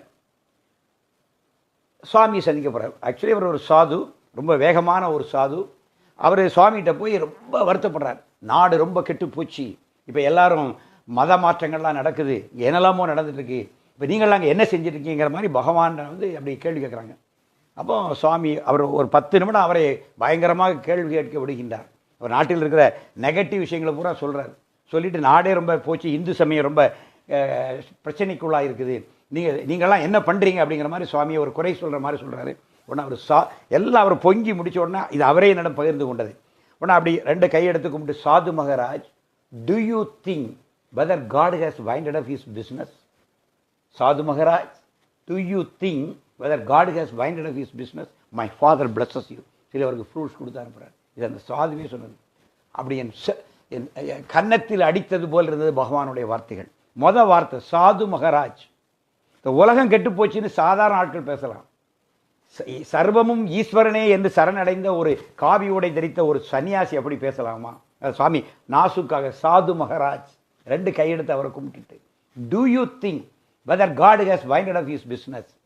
எல்லாம் இறைவன் செயல் என்று ஏற்று பணிய வேண்டிய, சரணாகதி பண்ண வேண்டிய ஒரு சன்னியாசியே உலகம் கெட்டு போய்விட்டது, நீங்களெல்லாம் என்ன செய்கிறீர்கள் என்று அங்கலாய்த்தால் அதுக்கு என்ன அர்த்தம் இருக்கிறது? இந்த உலகை நடத்துவது மனிதர்களா இறைவனா? இந்த கேள்வியை, இந்த பொறியை அந்த சன்னியாசியே பின்னால், அது என்னுடைய இளமை காலம், அவ்வளோ வேகமாக போனேன். உங்களுடைய சாமி தான் என்னுடைய கண்களை திறந்தார். அந்த நிதானம், ஒரு சாதுவிட்டு இருக்க வேண்டிய சாந்தம், நிதானம் எல்லாம் பகவானுடைய திருவடிகளில் எனக்கு. அவர் ராமகிருஷ்ணா மட ட்ரெடிஷனில் வந்தவர். ஆனால் அவருக்கு ஒரு சாது லட்சணத்தை கற்றுக் கொடுத்தவர் பகவான் யோகி ராம் சொல்வார். ஒற்றை ஒரு வார்த்தையில், sadhu Maharaj, do you think whether God has winded off his business என்கின்ற ஒற்றை கேள்வியிலே அந்த சன்னியாசிக்கு, ஒரு சன்னியாசி எப்படி இருக்க வேண்டும், எப்பேற்பட்ட சரணாகதி உணர்வோடு இருக்க வேண்டும், உலகின் நிகழ்வுகளை அவர் எப்படி ஏற்றுக்கொள்ள வேண்டும் என்கின்ற தன்மையை ஒற்றை வார்த்தையில் உணர்த்தினார். இன்றைக்கு வரை அந்த சன்னியாசி யோகிராம் சரத் கோசாமி மீது அவ்வளோ பெரிய நன்றியுடன் அவர் வயதாகிவிட்டது. மிக பக்குவமான ஒரு ஆத்மாக அவர் மலர்ந்திருக்கின்றார். அந்த பக்குவத்தை கொடுத்தது பகவான் யோகிராம் சரத்குமார் தான். அந்த பூரண சரணாகதியை, whatever happens by the will of my father, எது நிகழ்கிறதோ அவை அனைத்தும் என் தந்தையின் அருள் என்று ஏற்றுக்கொள்கின்ற பக்குவத்தை நமக்கு சுவாமி திரும்ப திரும்ப திரும்ப உணர்த்தினார். கீதை என்ன சொல்கிறது? எது நடந்ததோ, கீதா சாரம்னு எல்லா வீட்டிலும் எழுதி வச்சிருக்கிறோம். எது நடந்ததோ அது நன்றாகவே நடந்தது, எது நடக்கிறதோ அதுவும் நன்றாகவே நடக்கிறது, எது நடக்குமோ அதுவும் நன்றாகவே நடக்கும் என்பதுதான் கீதையினுடைய சாரம். இதைத்தான் பகவான் சொன்னார். Whatever happens is by the will of my father. எது நிகழ்கிறதோ அது என் தந்தையின் செயல். அதை அப்படியே ஏற்றுக்கொள்கின்ற ஒரு பக்குவத்தை தான் திரும்ப திரும்ப பகவான் நம்மிடம் கொண்டு வந்தார். ஒரு சரணாகதி மனப்பான்மையை நம் எல்லோர் மத்தியிலும் பகவான் வளர்த்தார், வளர்க்க தூண்டினார். அந்த தன்மையை, everything is my father, father alone exist, nothing else, nobody else in the present, past, future, எத்தனை முறை அடித்து அடித்து நமக்கு சொல்லியிருக்கின்றார். Everything is my father. அந்த அணுகுமுறை, ஈசா வாசியம் இதம் சர்வம் என்று ஈஷோபனிஷத்தை ஆரம்பிக்கிறது. இதுதானே யோகி சொன்னார். Everything is my father, father alone exist, ஈசா வாசியம் இதம் சர்வம். இங்கே அனைத்துமே ஈஸ்வரனுடைய சொரூபந்தான் என்றுதான் ஈசா வாசியம். அதை வச்சு ஈசா வாசியம்ங்கிறது இந்த உபனிஷத்துக்கு பெயர் வந்துச்சு. அந்த உபனிஷத்துடைய முதல் ஸ்லோகத்தினுடைய துவக்கமே தான், ஈசா வாசியம் இதம் சர்வம். இங்கு இருக்கின்ற எல்லாமே ஈஸ்வரனுடைய அம்சமே, ஈஸ்வரனுடைய படைப்பே, ஈஸ்வர அம்சமாகவே எல்லாம் இருக்கிறது. இதைத்தான் சுவாமியும் சொன்னார், ஃபாதர் அலோன் எக்ஸிஸ்ட். அந்த அத்வைதத்தை தானே பகவான் என்ன அழகாக எடுத்து வைத்தார். இந்த மனப்பாங்கு நம்மளிடம் வளர வேண்டும். வாழ்வில் எது நடந்தாலும், ஏற்றமோ இறக்கமோ மாற்றமோ எது நிகழ்ந்தாலும் அது ஏற்று பணிகின்ற ஒரு மனப்பக்குவத்தை தானே சுவாமி நம்மளிடம் கல்டிவேட் பண்ணார். அது நம்மளுடைய உருவாக வேண்டும், வலுப்பெற வேண்டும் என்பதைத்தானே திரும்ப திரும்ப நமக்கு பகவான் குறிப்பிட்டார். எனவே இதைத்தான் நாங்கள் பகவானிடம் எடுத்துக்கொள்கின்றோம். இன்ப துன்பம் மாறி மாறி வரும், இரவு பகல் போல, மேடு பள்ளம் போல. இன்ப துன்பம் வாழ்க்கையில் மாறி மாறி வரும். இன்பம் வரும்போது ஆஹா என்று குதிப்பது, துன்பம் வந்து விட்டால் சோர்வது, இந்த தன்மைகளை விட்டுவிட்டு இரண்டையும் சமமாக பார்க்கின்ற ஒரு பக்குவத்தை வளர்த்து கொள்வதுதான் பகவான் யோகிராம் சரத்குமாரரை சரணடைந்த பக்தர்கள் பின்பற்ற வேண்டிய நெறி. இதை பகவான் வாழ்ந்து நமக்கு காட்டினார். திரும்ப திரும்ப சொன்னார், everything is my father, father will take care of you என்று தெளிவாக சொன்னார். எனவே இந்த அனுபவத்தை அவரிடமிருந்து நாங்கள் எடுத்துக்கொண்டோம். இந்த இடத்தில் நாங்கள் ஒன்றை கண்டிப்பாக சொல்ல வேண்டும். செல்லம்மாவுடைய இன்னொரு அனுபவம், செல்லம்மாவிற்கான அந்த இடமாற்றல் பிரச்சனை வந்தபோது பகவானிடம் நாங்கள் சென்றது. அந்த அனுபவத்துக்கு சொல்லுங்கள். 1995 எனக்கு பதவி உயர்வு, அந்த ட்ரைனிங் எல்லாம் முடித்து வரும்போதே எனக்கு ட்ரான்ஸ்ஃபர் வந்து, ப்ரமோஷன் ட்ரான்ஸ்ஃபர் வந்து குஜராத்தில் போட்டாங்க. குஜராத்தில் பூஜில் போட்டாங்க. Near to Pakistan. அதுலேருந்து 20 கிலோமீட்டர் பாகிஸ்தான் பார்டர். அங்கே உள்ளவங்களே ஆர்டரை பார்த்தவொடனே என் ஃபோனை அடித்து சொல்லிட்டாங்க, நீங்கள் இங்கே வந்து ஜாயின் பண்ணிங்கன்னா உங்களுக்கு சர்வீஸ் முடிகிற மட்டும் ரிலீஃபே கிடைக்காது, இங்கே வந்துடாதீங்கிற அளவுக்கு அந்த இடம் வந்து யாரும் போனால் திரும்ப ரிலீவரே வரமாட்டாங்க, அப்படி இடம் ஜாயின் பண்ணியிருக்கோம். கிட்டத்தட்ட எனக்கு வந்து ஒரு 25 லேடிஸு, அதில் நம்பர் 1ல் நான் இருக்கேன். எனக்கு நம்பர் 1ங்கிறனால எங்களுக்கு குஜராத் வந்து டென்யூர் ஸ்டேஷன் சொல்லுவாங்க. 2 வருஷம் அதில் வேலை பார்த்தோன்னா உடனடியாக ட்ரான்ஸ்ஃபர் எங்கே கேட்குமோ அங்கே கொடுக்கணும் அப்படிங்கிற ஒரு விதிப்படி ஆனால் அங்கே உள்ளவங்க அங்கே வந்து யாராவது வந்து ஜாயின் பண்ணாதான் எங்களை ரிலீவே பண்ணுவாங்க. உங்களுக்கு 2 வருஷம் டென்யூர் ஸ்டேஷனாக இருந்தாலும் ரிலீஃபே கிடைக்காது அப்படின்னு சொல்லிட்டாங்க. என்ன செய்கிறதுன்னு உடனே லீவை போட்டிருந்தேன். கிட்டத்தட்ட நாங்கள் வேறு எதுவுமே பண்ணலை. 3 மாதம் 180 நாட்கள், கிட்டத்தட்ட 6 மாதமும் 2 நாள், 182 நாள் லீவு போட்டு வேற ஒன்றும் பண்ணலை. விடாமல் அந்த 6 மாதம் டெய்லி சாமி நாமா சொல்லி காலையில் பூஜை பண்ணி, ஏன்னா லீவில் இருக்கோம், வீட்டில் இருக்கோம், வேலைக்கு போகிறவங்க வீட்டுக்குள்ளே இருந்தோடனே அந்த டைம் இதாகணும்ல, சாமி நாம சொல்லுவேன், கவசம் பாடுவோம் டெய்லி. அப்போ என்னோட தந்தையும் என் கூட வந்து இருந்தாங்க ஒரு 2 மந்த்ஸ். அவங்களும் கூட சேர்ந்து எல்லோரும் நாமா சொல்லுவோம். அவ்வளோதான். ஒரே ஒரு காரியம் பண்ணோம். ராம்ஜி ஆசிரமத்தில் எனக்கு ட்ரான்ஸ்ஃபர் வந்து எனக்கு திருநெல்வேலிக்கு தான், தமிழ்நாட்டுக்கு வேணும். ஏன்னா புஜ்ஜிக்கு போட்டால் என்னால் ஜாயின் பண்ண முடியாது, தமிழ்நாட்டுக்கு ட்ரான்ஸ்ஃபர் வேணும்னு சொல்லி ஒரு அப்ளிகேஷன் எழுதி இப்போ ஒரு வெள்ளிக்கிழமை நைட்டு கொண்டு போனோம். ராம்ஜி ஆசிரமத்துக்கு போய் வச்ச உடனே அங்கே பகவான் பாதத்தில் வச்சுட்டோம் அந்த அப்ளிகேஷனை. அம்மா வாங்கி அதில் வச்சுருக்காங்க. 2 நாள் அங்கே வச்சுருந்து திங்கக்கிழமை காலையில் நாங்கள் வரும்போது அந்த அப்ளிகேஷனை எடுத்துகிட்டு வந்து அந்த அப்ளிகேஷன் 2 செட்டாக தான் நாங்கள் ஆஃபீஸில் கொடுத்து அதுதான் டெல்லி வரைக்கும் போச்சு. அது போய் அந்த சாமி அந்த 6 மாதமும் எங்களுக்கு வந்து நான் வீட்டில் தான் இருந்தேன், லீவ் போட்டு இருக்கிறோம். கடைசி 6 மாதம் முடியும் போது எந்த முயற்சி நாங்கள் எடுக்கல. அப்ளிகேஷன் போன எந்த அப்ளிகேஷன் நான் பகவான் பாதத்தில் வச்சு அனுப்பினனோ அந்த அப்ளிகேஷன் எனக்கு தமிழ்நாடு கிடைச்சாலே போதும்னு நினச்சேன். எனக்கு 6 மாதம் கழிச்சு ஆர்டர் வந்து திருநெல்வேலி மாவட்டத்திலேயே, அதுவும் என் கணவர் வேலை பார்க்குற அதே அலுவலகத்தில் போஸ்டிங் போட்டுட்டாங்க. அது எனக்கு மட்டும் இல்லாமல் பகவானோட கருணை அது என்ன அளவிடற்கரியது. என் கூட உள்ள 25 பேருக்குமே, எல்லாருக்குமே கொஞ்சம் பேருக்கு குஜராத்தும் கொஞ்சம் பேருக்கு பாம்பேயும் போட்டிருந்தாங்க. 25 பேர் பெண்கள். 25 பேருக்கும் தமிழ்நாட்டிலே போஸ்டிங் கொடுத்து மேக்சிமம் எல்லாருக்குமே வந்து அவரவர் வேலை பார்த்த இடத்துல கொடுக்குற மாதிரி பக்கத்தில் உள்ள சில லேடிஸு கூட மதுரையில் இருக்கவங்களுக்கு காரைக்குடியோ ராமநாதபுரமோ போட்டாங்க, தமிழ்நாட்டுக்குள்ளே போட்டாங்க. பட் எனக்கு திருநெல்வேலி மாவட்டத்தில் என் கணவர் வேலை பார்த்த அலுவலகத்திலேயே ட்ரான்ஸ்ஃபர் போஸ்டிங் போட்டு நான் அங்கே ஜாயின் பண்ணேன். ஜாயின் பண்ணோடனே பகவானுக்கு நாங்கள் வந்து நன்றி கடிதம் எழுதுறோம். அதில் வந்து நன்றி கடிதத்தில் வந்து வேறு எதுவுமே எழுதலை. 6 மாதம் பகவான் உங்கள் நாமத்தை சொல்கிறதுக்கும் உங்கள் கவசம் பாடி உங்களை நினச்சிக்கிட்டே இருக்கிறதுக்கு வந்து எனக்கு முழு நேர அவகாசம் கொடுத்த பகவானுக்கு நன்றி. நான் இன்றைக்கி திருநெல்வேலியில் ஜாயின் பண்ணிட்டோன்னு சொல்லி ஒரு கடிதம் எழுதி போட்டிருந்தோம். அது மாதிரி அங்கே கேட்கவே பகவான் பாதத்தில் வச்சது தான். பகவான்கிட்ட ப்ரேயர் பண்ணி நமக்கு என்ன வேணுங்கிறது பகவானுக்கு தெரியும், அவர் கொடுப்பாரு அப்படிங்கிற ஒரு இது. ஆனால் அவர் கருணை வந்து அளவிடற்கரியதுங்கிறத வந்து நாங்கள் அந்த போஸ்டிங் விஷயத்தில் தான் தெரிஞ்சது. இந்த சமயத்தில் நான் திருவண்ணாமலை சென்றிருந்தேன். அப்போ தேவகி அம்மா விசிறி சங்கருடைய wife got transfer, Chellamma got transfer to Tirunelveli சொல்லி இப்படி பகவான் கிரேஸ் சொன்ன எல்லாம் அப்பா செஞ்சுட்டு பிச்சைக்காரருக்கு பேரை தராருன்னு சுவாமி என்று சொன்னார். இதெல்லாம் அப்பா காரியம், அப்பா செஞ்சுட்டு இந்த பிச்சைக்காரருக்கு பேர் தராரு. செல்லம்மாவிற்காக 21 பெண்களுக்கு தமிழ்நாட்டிலே ஆர்டர் வந்தது. அதான் பகவானுடைய கருணை. செல்லம்மா என்கிற ஒரு டிவோட்டிக்காக செல்லம்மா மாதிரி ஒத்திருந்த 21 பேருக்கும் அந்த எங்களுடைய பிஎஸ்என்எல் வரலாற்றிலே இல்லாத அளவிற்கு அவருடைய ஹோம் ஸ்டேட்லேயே போஸ்டிங் கொடுக்க சொல்லி on promotion normally other state போவோம், ஆனால் சேம் ஸ்டேட்லேயே அந்த உத்தரவு 6 மாதம் கழித்து வந்தது. அது நிச்சயமாக பகவானுடைய கருணை. அதாவது நம்ம மீது உள்ள அன்பு நம்மை ஒத்த எல்லோர் மீதும் வழிந்தது. அதுதான் நாங்கள் யோகிகிட்ட பார்த்து வியந்த ஒரு விஷயம். அது மாதிரி நான் ஒரு முறை நாங்கள் ராம்ஜி ஆசிரமத்திலிருந்தே ஒரு டூர் கர்நாடகா போனோம். அது கர்நாடகா டூர். அந்த டூருக்கு போயிருக்கும்போது பகவான் என்னை அழைத்தாரங்க. அழைக்கும்போது அந்த கர்நாடகா டூர் பற்றி என்னென்னா, டூர் நடத்துறது மாதாஜி ஓம் பிரகாஷ் சோனி. ஆனால் கேள்வி முழுக்க எங்கிட்ட கேட்பாங்க. ரொம்ப சில நேரத்தில் சுவாமியோட இந்த மிஸ்டேக் விஷயம் இருக்கும். நம்மகிட்ட கேட்க வேண்டிய கேள்வியை மாதாஜிட்ட கேட்பாங்க, மாதாஜிட்ட கேட்க வேண்டிய கேள்வியை எங்கிட்ட கேட்பாங்க. இந்த அனுபவங்கள் பல நேரம் திகைப்பாதாக இருக்கும். நீங்கள் பகவானை யாரும் ஜட்ஜ் பண்ணிடவே முடியாது. பகவான் இப்படி இருப்பான்னு யாராலும் அறிவை கொண்டு அழைக்கவே முடியாது. ஒவ்வொரு முறையும் பகவான் ஃப்ரெஷ்ஷாக இருந்தார். புது புது அனுபவங்கள், புது புது கோணங்கள் பகவானை வெளிப்பட்டது. அதை வந்து உண்மையிலே அணுவாக ரசிக்கிற பாக்கியம் கிடச்சிது. அந்த மாதிரி அந்த கர்நாடகா டூர் போயிருக்கும்போது what are all the places you are கோயிங்னு சொல்லி சுவாமி என்கிட்ட கேட்குறாரு. அப்போ நான் ஒன்றா சொல்ல கோகர்ணம் சொல்கிறேன்.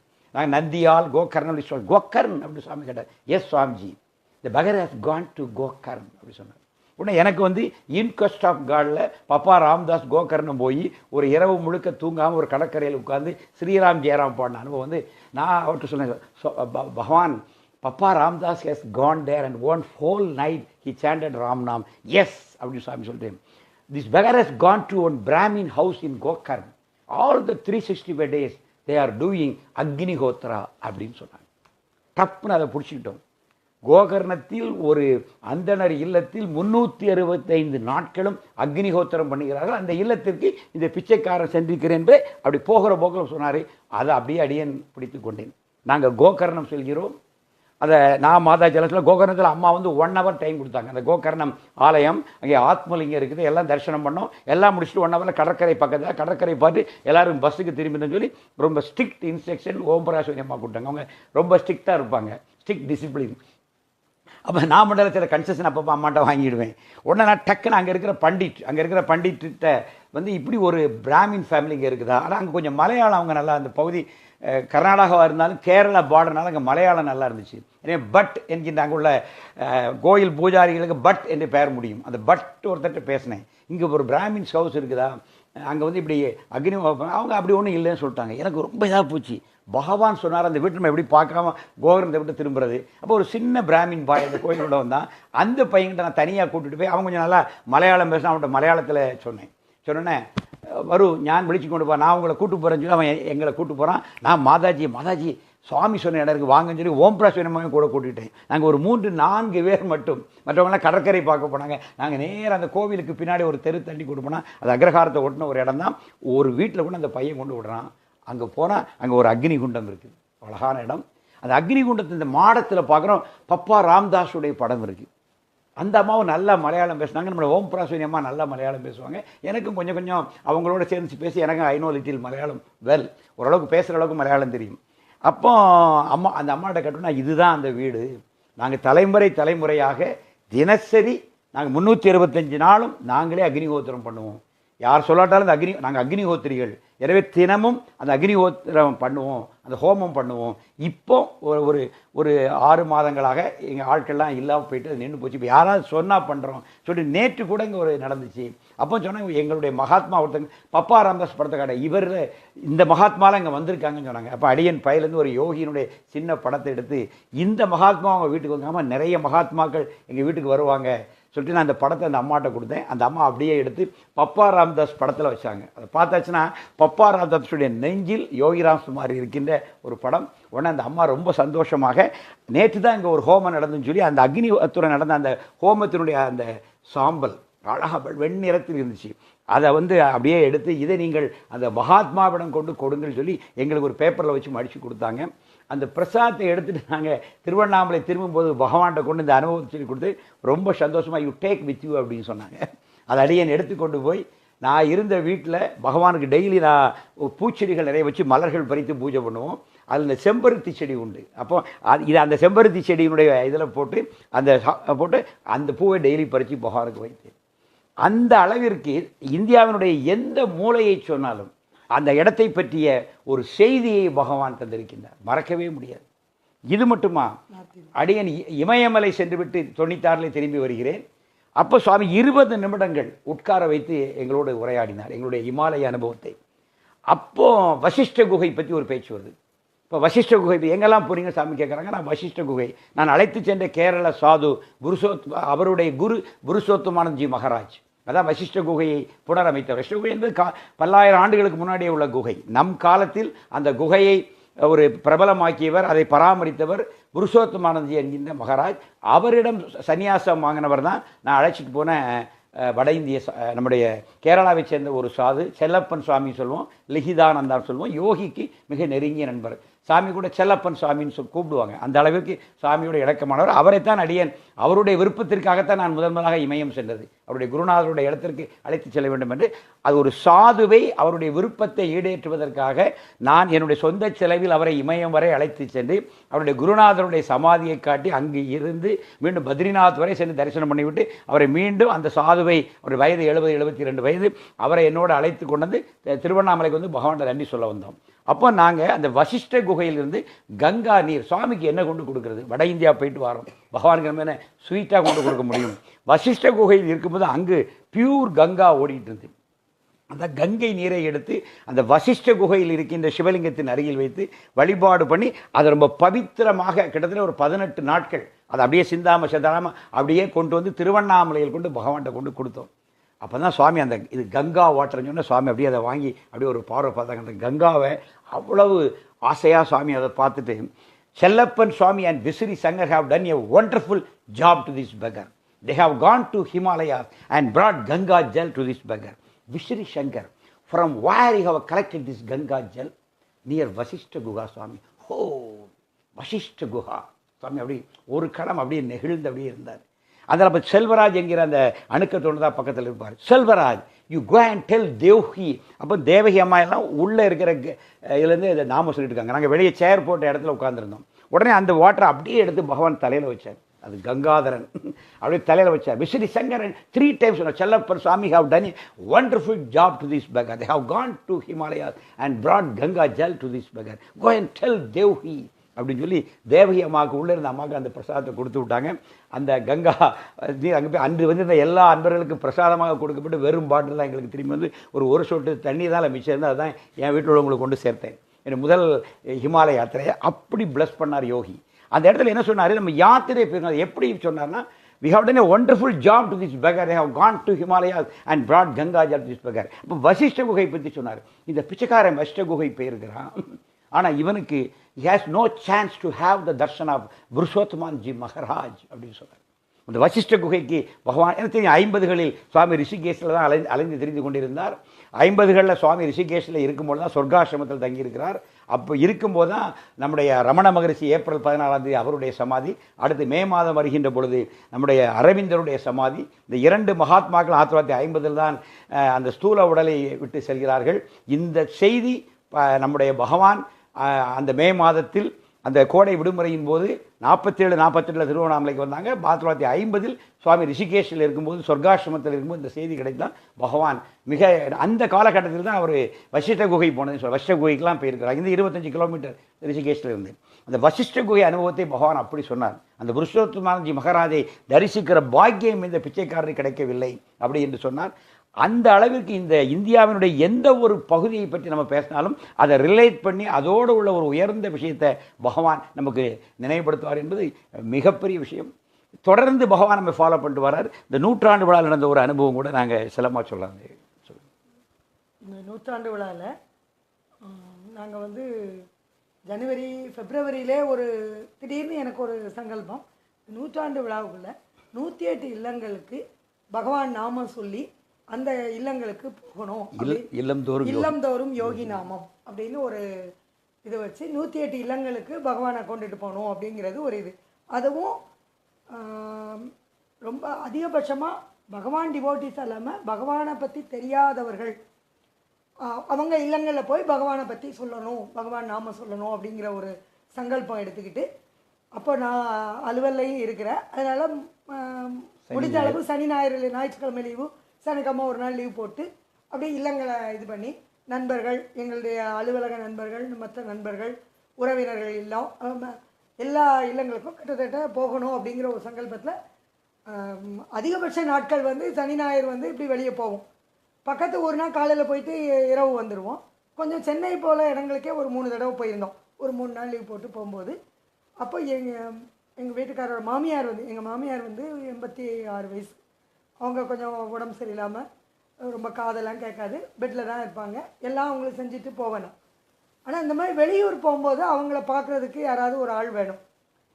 நாங்கள் எங்கள் பக்கத்து வீட்டில் ஒரு உறவினர் பெண் ஒன்று உண்டு.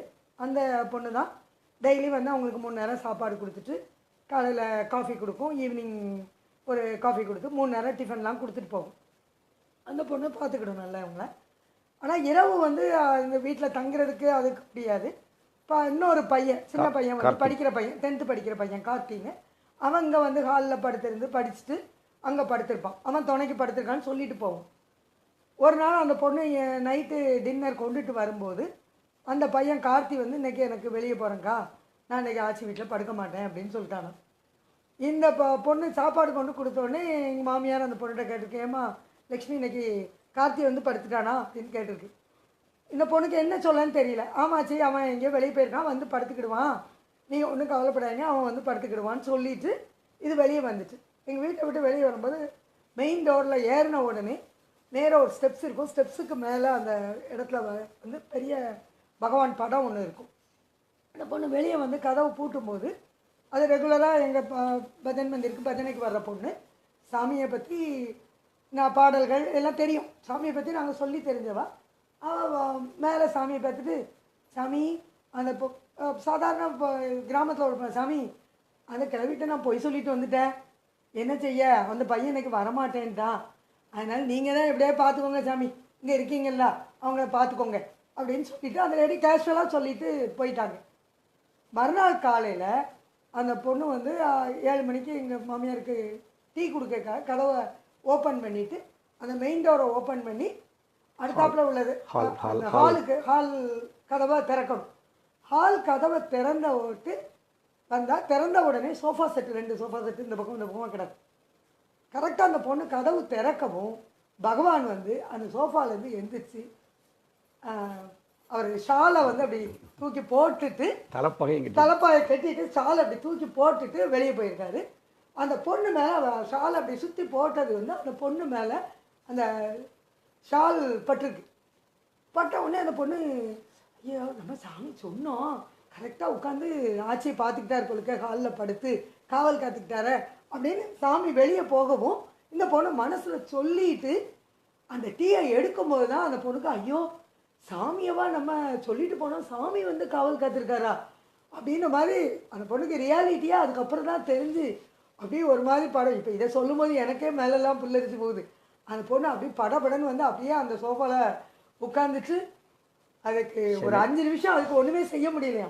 ஐயோ சாமிகிட்ட நம்ம சொன்னதுக்காக அவர் இப்படி வந்து அந்த பொண்ணு அடுத்த செகண்டு நான் சென்னையில் இருக்கேன், எனக்கு ஃபோன் பண்ணுறான், அண்ணி என்னால் வந்து இன்னும் நார்மல்சிக்கு வரவே முடியலை, எனக்கு மேலெல்லாம் புல்லரிச்சு போச்சு, அந்த ஷால் வந்து என் மேலே பட்டுது அண்ணி, என்னால் நம்பவே முடியல, சாமி சாதாரணமாக சொல்லிட்டு போனேன், அவர் கடவுளாக இருந்து எப்படி அவங்களுக்கு காவல் காத்திருக்காரு அப்படின்னு சொல்லி அந்த பொண்ணு அப்படியே அழுதுட்டு. அது கேட்டவுடனே சரி நம்ம அவர் பணியில் இருக்கோங்கும்போது அவர் அந்த பெரிய மனுஷிக்கு பாதுகாப்பாக வந்து அந்த பொண்ணு சொன்னதுக்காக அவர் பாதுகாப்பாக வந்து நின்னாருன்னு இப்போ அந்த சம்பவத்தை சொல்லும்போது கூட எனக்கு மேலெல்லாம் புல்லரிச்சு போகுது. அந்த அளவுக்கு பகவான் வந்து நம்மளோட ஒவ்வொரு இதுலேயும் நமக்கு காவல் காத்து நம்ம கூடவே இருக்காருன்னு அந்த நம்பிக்கை எங்கள் வாழ்க்கையை வந்து நல்லபடியாக வழி நடத்திட்டு போகுது. யோகிராம் சுரத்குமார், இது எங்களுடைய 2018 நடந்த சம்பவம். யோகி 100ஆண்டு விழாவை ஒட்டி 108 இல்லங்களுக்கு இளந்தொரு யோகி நாம சென்றபோது எங்கள் இல்லத்திற்கு காவலாக யோகி இருந்தார். இதை ஒரு கிராமத்தில் இருக்கிற பொண்ணுக்கு காட்சி கொடுக்குறார். இந்த அளவிற்கு பகவான் நம்மளை தொடர்ந்து வந்து கொண்டே இருக்கின்றார். நம்மளை ஓரொரு அசைவுகளையும் கவனித்துக் கொண்டிருக்கிறார். அவர் நம்மோடு இருக்கிறார். எனவே சுவாமி சமாதி ஆயிட்டார், அதெல்லாம் மிக இன்றும் அவர் ஜீவ கலையோடு நம்மோடு இருக்கிறார். நம்முடைய செயல்களில் நம்மோடு உடன் வருகின்றார், நம்மை ஆசீர்வதிக்கிறார், நம்முடைய அருமையான பணிகளுக்கு அவர் துணை நிற்கின்றார், அதனுடைய வெற்றிக்கு அவரே காரணமாக இருக்கிறார். எனவே சுவாமி சொன்ன மாதிரி, அதாவது ஒரு குருவை அடைவது வரை தான் நீ சாதனைகள் செய்ய வேண்டும், குருவை அடைந்த பிறகு ஒன்றுமில்லை, குருவை சரணாகதி செய்வது ஒன்றுதான் சாதனை, உன்னுடைய மற்ற விஷயங்களை குரு பார்த்து கொள்கிறார். இதுதான் உண்மை. இதான் எங்கள் வாழ்க்கையில் நாங்கள் இன்றைக்கி பார்க்குறோம். குருவை அடையத்தான் கஷ்டம், குருவை அடைந்து விட்டால், குருவை சரணாகதி அடைந்து விட்டால் நம்முடைய வாழ்க்கையினுடைய ஒவ்வொரு அசைவையும் குருவே தீர்மானிக்கிறார். வாட் இஸ் பெஸ்ட் என்பது அவருக்கு தெரியும். அந்த பாதையிலே அவரை நடத்தி செல்கிறார். அதுதான் உண்மை. அது 2018 வரை இப்போதும் கூட நம்முடைய அனுபவமாக இருக்கின்றது. இன்னொரு சம்பவத்தை இந்த இடத்துல சொல்ல விரும்புகிறேன். நம்ம அன்றாட வாழ்க்கையில் நம்ம எவ்வளவு சுவாமி 2 விஷயம் கரெக்டாக இருப்பாங்க. சுவாமி வந்து டைம் பர்ஃபெக்டாக இருப்பாங்க. அப்புறம் ஒருத்தர் ஒரு வார்த்தை கொடுத்தால் அந்த வார்த்தையை சுவாமி அப்படி காப்பாற்றுவார். இதெல்லாம் நமக்கு சாமி வாழ்ந்து வழிகாட்டின உண்மை. நம்ம ஒரு வேர்டு கொடுத்தா அந்த வேர்டுக்கு சுவாமி 100% உண்மையாக இருக்கணுங்கிறது நம்மளுடைய எதிர்பார்ப்பார். இதெல்லாம் டைம், எப்போவுமே நம்ம டைம் கரெக்டாக கீப் அப் பண்ணணும். இதில் பகவான் நமக்கு இருந்திருக்கிறார். அடியனுக்கு ஒரு சின்ன அனுபவம். கவிஞர் கைலாஷ் சிவன் ஒருத்தர் நெல்லையிலே இருக்கின்றார். அவர் என்னுடைய இலக்கிய நண்பர். அவர் யோகியை எல்லாம் பார்த்தவர், யோகியோடு அவருக்கு சில அனுபவங்கள் உண்டு என்ற ஷேர் பண்ணியிருக்காரு. அவர் ஒரு முறை அவருடைய கவிதை தொகுதியை, சூனிய புலவு என்கிற கவிதை தொகுதி வெளியாகிறது, என் அலுவலகத்தில் வந்து பார்க்கிறார். எனக்கு ஒரு காப்பி, ஒரு அன்பளிப்பாக ஒரு புத்தகம் தருகிறார். இன்னொரு புத்தகத்தை எடுத்து, அவர் கொஞ்சம் அடாவடியாக பேசக்கூடியவர், நீ உங்கள் ஆளை பார்க்க போவே இல்லைப்பா திருவண்ணாமலை, அவருக்கு இதை கொடுத்துரு அப்படின்னு சொல்லிட்டு யோகிக்கு ஒரு புத்தகத்தை எழுதுகிறார். என் ரத்தமும் மாம்சமுமான my impossible friend Yogiram Suratkumar அவருக்கு என்று ஒரு எழுதி, இதை நீ யோகிட்ட கொடுன்னு சொல்லிட்டு ஒரு 5 புத்தகங்களை என்கிட்ட கொடுத்தார். நீ இதை முடிஞ்சால் அதை கொஞ்சம் விற்பனை பண்ணி எனக்கு தாங்க சொல்லி 5 புக்ஸ் எனக்கு ஃபார் சேல்ஸ் கொடுத்தாரு. எனக்கு ஒரு காம்ப்ளிமெண்ட், பகவானுக்கு ஒரு காம்ப்ளிமெண்ட். 5 புத்தகங்கள் விற்பனைக்கு என்கிட்ட கொடுத்துட்டு போயிட்டார். ஒரு 3 மாதங்களுக்கு பிறகு தான் நான் அப்புறம் திருவண்ணாமலை செல்கிற வாய்ப்பு கிடைத்தது. அப்போ கைலாஷிவனுடைய புத்தகத்தையும் கையில் எடுத்துகிட்டு போயிட்டேன். அப்போ பகவானோட அந்த சந்திக்கிற அது ஒரு தனி கதை, சந்திக்கிற ஒரு வாய்ப்பு கிடைக்குது. இப்போ பகவான்கிட்ட போய் உட்காரும்போது அழியன் இந்த புத்தகத்தை மறக்காமல். அப்போ அந்த புத்தகத்தினுடைய பின் அட்டையில் கவிஞர் பிரமிழ் அவர்களுடைய ஒரு ஃபேமஸ் கவிதையில் இருக்கும். காற்றின் தீராத பக்கங்களை எழுதி செல்லும் ஒரு பறவையின் இறகு அப்படிங்கிற ஒரு பியூட்டிஃபுல்லான ஒரு கவிதை. அதை நானும் சில நாளும் விழுப்புரம் டு திருவண்ணாமலை வரும்போது அந்த தமிழிலிருந்து நாங்கள் ஒரு ஆங்கிலத்தில் நான் ஒரு விளையாட்டாக டிரான்ஸ்லேட் பண்ணி பார்த்தேன். அந்த ஆங்கிலத்தை விளையாட்டாக டிரான்ஸ்லேட் பண்ணி முடிச்சிட்டேன் ஓரளவுக்கு அந்த கவிதையை. கரெக்டாக பகவான்கிட்ட 10:20க்கு பகவான் கிட்ட போகும்போது பகவான் அந்த புத்தகத்தை கொடுக்குறேன். பகவான் அந்த புத்தகத்தை பார்க்குறாரு. கரெக்டாக அந்த பின்பக்கம் உள்ள அந்த அட்டையில் இருக்கிற பிரமிழ் கவிதையை எடுத்து இதை வாசிக்க சொல்கிறார். பக்கத்தில் டிரைவர் ரவி நின்றுட்டு இருக்கிறாரு. இப்போ அடியேன்னு ஒரு கவிஞன், ஆனால் புத்தகத்தை ரவிகிட்ட கொடுத்து யூ ப்ளீஸ் ரீடுன்னு சொல்கிறாரு. ரவி அதை அந்த கவிதையை வாசிக்கிறார். உடனே வாட் இட் மீன்ஸ்னு என்கிட்ட கேட்குறாரு. நல்ல திடீரென்று ஒரு தமிழ் கவிதையை கொடுத்து ஆங்கிலத்தில் கேட்டால் எப்பேற்பட்ட கவிஞன்னு ஒரு நிமிஷம் திணறுவான். ஆனால் நான் விழுப்புரம் டு திருவண்ணாமலை வரும்போது அந்த கவிதையை நல்லா உள்வாங்கி அதை ஆங்கிலப்படுத்தி வைத்திருந்தேன். அதை மனதிலேயே டக்குன பகவான் என்னை கேட்டோன்னா ரொம்ப சந்தோஷமாக அதனுடைய ஆங்கிலத்தை சொன்னோன்னா, ஓ அது மாதிரியா அப்படின்னு சுவாமி அந்த கவிதையை ரசித்தார். அப்போ அடுத்தால what about this Kailash Sivan கேட்டார். இந்த கைலாஷ் சிவன் என்ன பண்ணுறாரு அப்படின்னு கேட்டார். ஹீஸ் அன் அன்எம்ப்ளாய்டுன்னு சொன்னேன், ஒரு வேலை இல்லாதவர். Then how he leads his life அப்படின்னு கேட்டார்.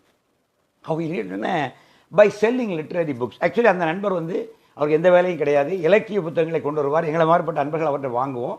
அவர் அந்த புத்தகங்களை சேல் பண்ணுவார். அதில் ஒரு சின்ன கமிஷன் கிடைக்கும். அதை வச்சு தான் அவருடைய செலவுகளை பார்த்து கொள்வார்.